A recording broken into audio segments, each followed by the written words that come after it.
Hello and thank you for being here. My intention is to give you something of value for the next half an hour or so and perhaps change the way you think about how you produce and use video for marketing and social media.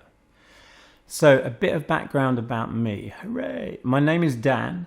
I've worked in TV for over 30 years, or I worked in TV for over 30 years, with a bit of an early stint in as a music engineer. For the older people, I worked on shows like The Word, Games Master, Wife Swap, Dispatches, and for younger people, Big Brother, Top Gear, Come Dine With Me, and the Brit Awards. I also co-founded a post-production company who pioneered editing on computers. When we started, I remember people actually laughed at us, saying that people would never edit on a computer, but obviously they do all the time now. So this company, Resolution, went on to be one of the biggest independent post houses in Europe, with over 100 edit suites in 5 buildings in Soho and a remote truck for Big Brother. I was on the board of Air Studios and set up Sprat, a video production company where I direct tons of corporate videos and music videos, some of them with millions of views. I also founded Shoutout, an automated video production tool that enables you to make videos completely automatically, which is very cool.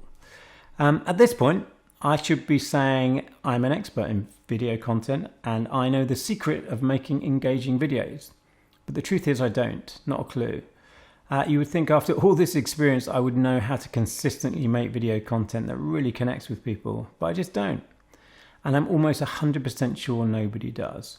And it's not for the lack of trying.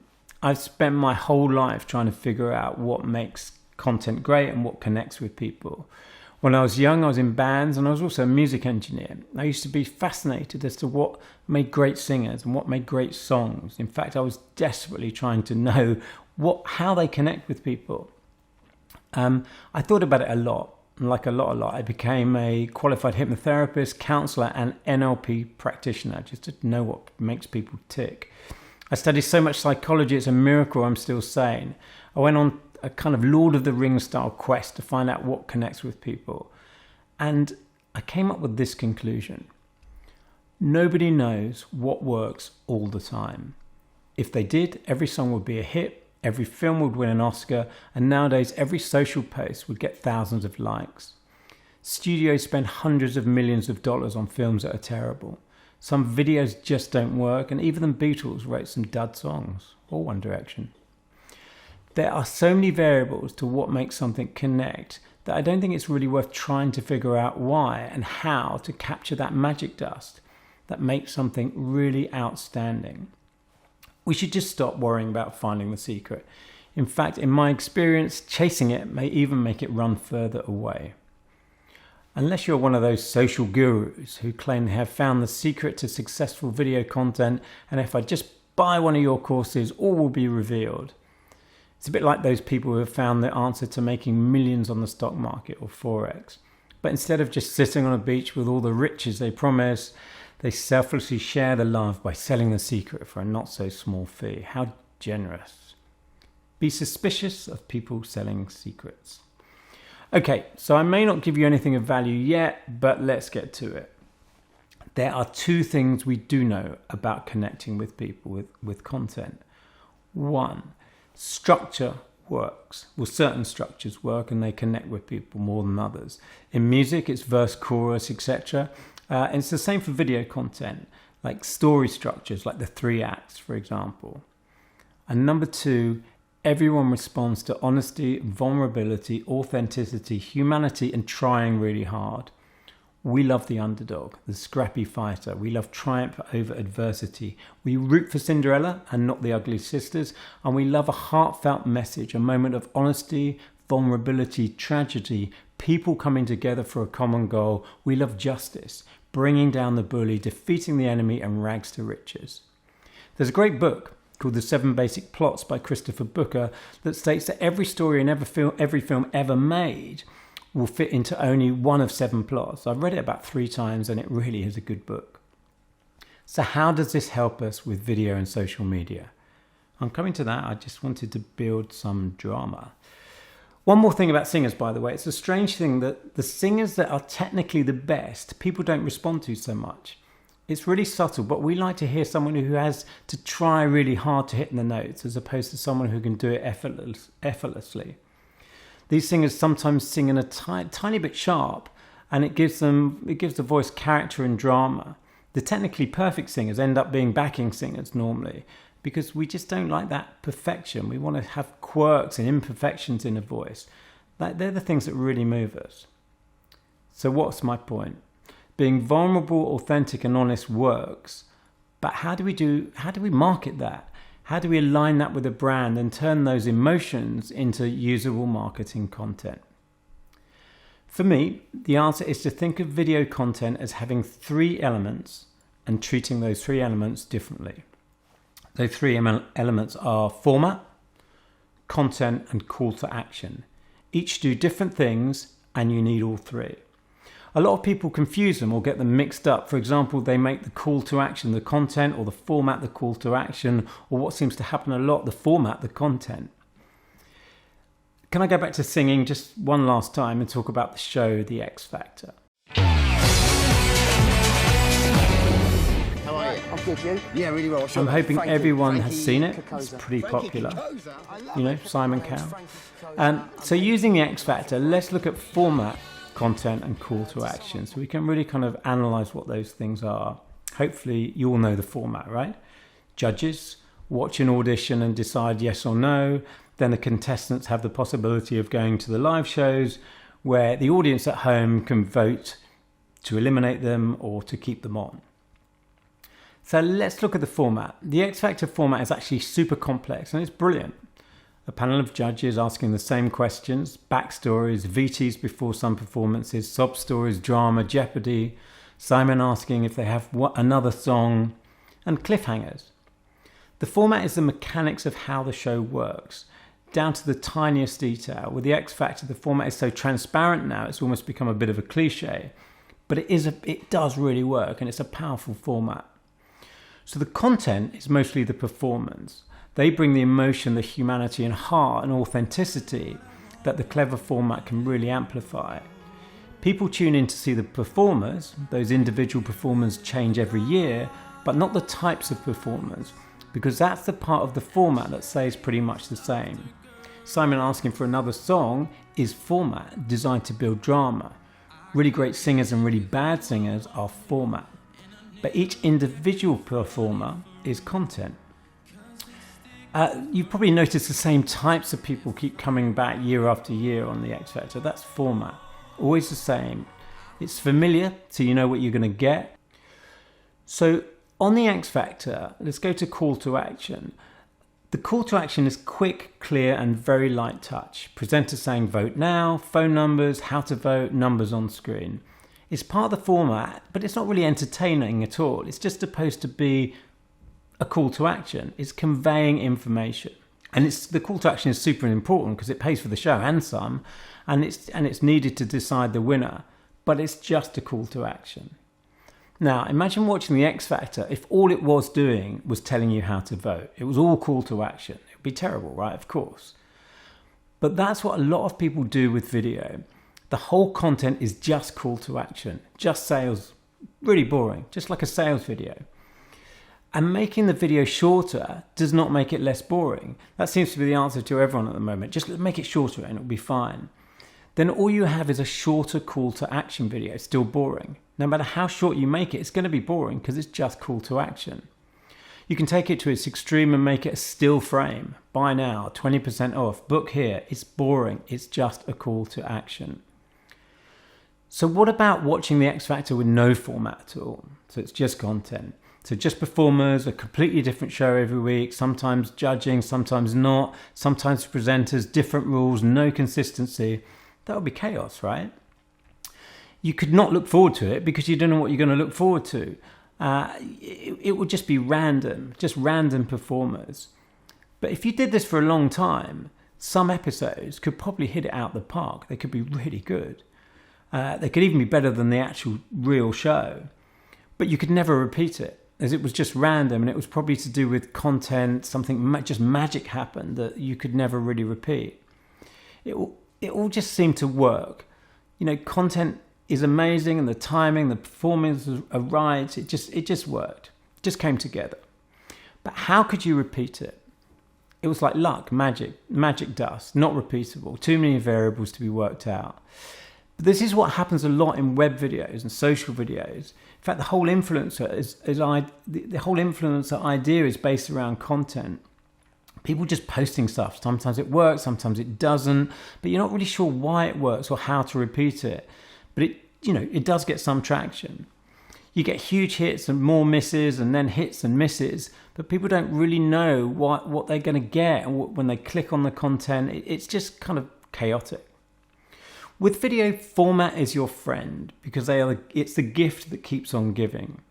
When you get a good format, you can keep repeating by just changing the content, and you can tweak that format separately to the content and keep refining it and making it better. Top Gear, change presenters, it's still Top Gear. Big Brother, I'm a Celebrity, Carpool Karaoke are all great formats.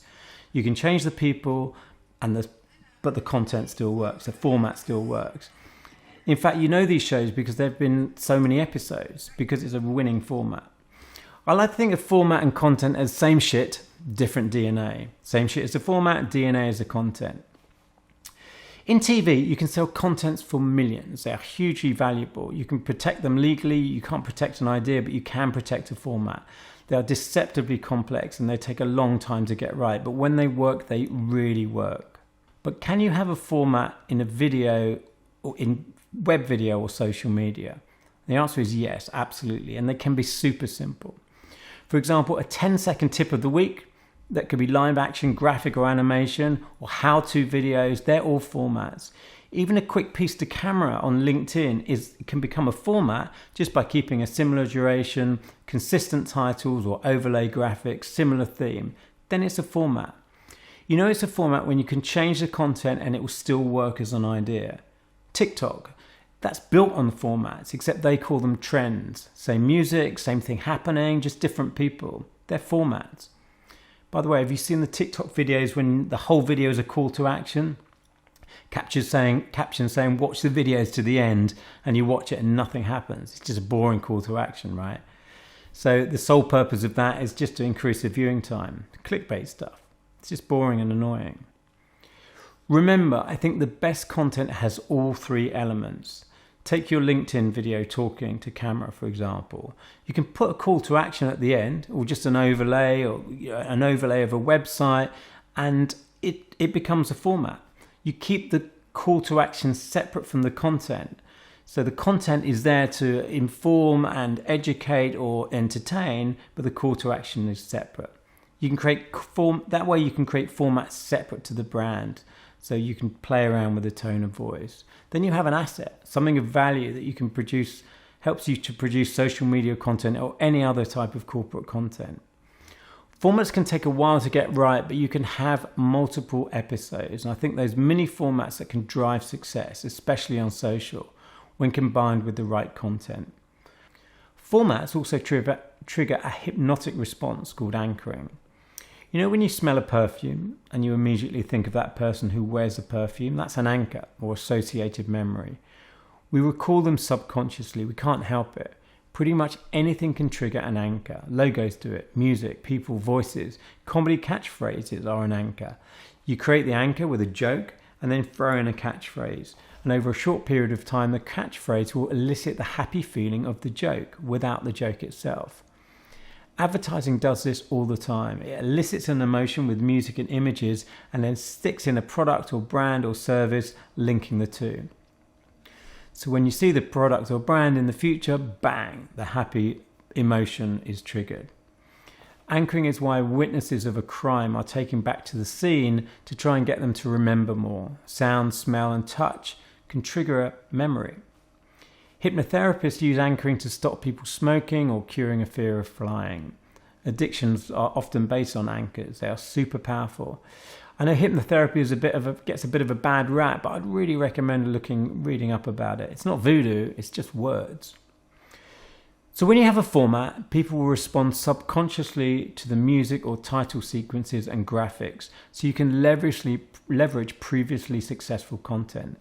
when they see the titles or overlay or bring back that association. Produce content that makes people feel great, put your logo at the end, and in future, when they see your logo, they will feel great. And this is legal? Crazy, right? Formats give you freedom to align a brand with content because the content and the brand's call to action can exist separately with their own identity. Just the brand as the enabler. Another format, for example, is a video interview on social. I think there's still so much room to turn this into a really tight format. Asking someone on questions on Zoom is a loose format, but it can be made a lot tighter. Define the length of the video, define the look, define the length of the answers, create a visual overlay, an identity. Formats need management, but they can pay dividends on engagement. TED Talks, for example, is not just someone doing a presentation, it's a format and a really good one. From the length, the branding, the musical sting, the camera work, the training and coaching about the delivery. You only have to see a few seconds of a TED Talk to know it was a TED Talk. So what I'm saying is, in all videos you make, work out what is format, what is content, and what is call to action. And make sure your video has all three. Spend your time working out repeatable formats and keep tweaking them to make them perfect. Keep the content fresh, emotive, and honest. And why not find contributors to put in your formats? It could be you, it could be your team, it could be anyone. Formats give you episodic content. It's a gift that keeps on giving. With the X Factor, they travel the world to find the best content to fit into their format. They get the most talented or untalented, engaging people. This talent is why we watch the show, but it's not the show. The show is bigger than the performers, bigger than the judges, and even bigger than Simon Cowell. So why not create mini formats yourself and find the talent to entertain or move your audiences? And keeping a clear call to action at the end, just a logo. The brands can be light touch, just literally a logo or a graphic overlay. I think user-generated content is still a huge opportunity for brands, especially in social media. Create mini formats, find talent that can entertain or educate an audience. Instead of using influencers just because of their leveraging their audience, find people that are really engaging, customers, your friends, people who you just run into that are entertaining. So it doesn't need to be expensive. Perhaps brands could even build their own influencers or on-screen talent in-house and make great short-form content just by putting a call to action at the end. You can just create a format. So, create brand ambassadors, customers telling their stories, not just about how great you are, about their stories. Your audience may thank you for it and even buy your product. On the X Factor, people pick up the phone and vote, sometimes multiple times because they are moved by the content. People love the show. Imagine if they tried to sell their audience the voting idea, like 30% off if you vote now, buy 10 votes, get one free. It'd be crazy. If you've ever watched the X Factor on demand, they even tell you not to vote. They tell you not to spend your money. They have to warn you not to vote because it won't count because you're watching a recording. So I'm not saying that you should make content like the X Factor, but by keeping the format, content, and call to action separate, you never know, you might create the next big video hit, and it can be super cheap, just shot on a phone. So now for my call to action. I'm the founder of Shoutout that enables you to produce fully branded videos with music and titles automatically on a smartphone in seconds. Basically, it's a mini format creating machine. Send a URL to someone that you want to appear in a video, they record their video clips, and automatically that gets turned into a video with branding, call to action at the end. So it's a way of producing a mini format. You can easily put sponsor logos at the end, give links to influencers so they can basically record, let them do what they're good at, recording their stuff, but you've got a little branded sponsor at the end. So we've done it for people like the IOD, the Institute of Directors, use it nearly every day to promote their virtual events. They send the links to speakers, and the speakers just tell people they're speaking. The Great British Entrepreneur Awards use it to make over 100 videos profiling their nominees. It got shared by the nominees and by the awards. It was on a campaign sponsored by 3 Mobile. We're also working with Global Entrepreneur Week in 140 countries, so people can declare themselves an entrepreneur. It's super cheap.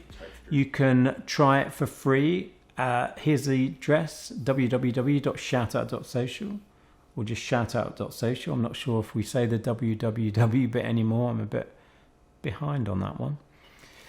So how about making your own video now to test it? So if you scan this QR code, film a quick clip saying if you like this talk or not, and you can put in your name caption, and in a few seconds you'll get a little video come through, an automatic video on your phone. You can watch it, if you can share it if you like, especially if you say something nice, but it'll give you an idea of how quickly you can make these automated videos. So thank you so much for listening. That's the end of my talk. Please feel free to ask any questions now on the chat. So I'll be there on the chat to answer questions. Feel free to get in contact with me on LinkedIn or Facebook or Twitter. And yeah, thank you very much.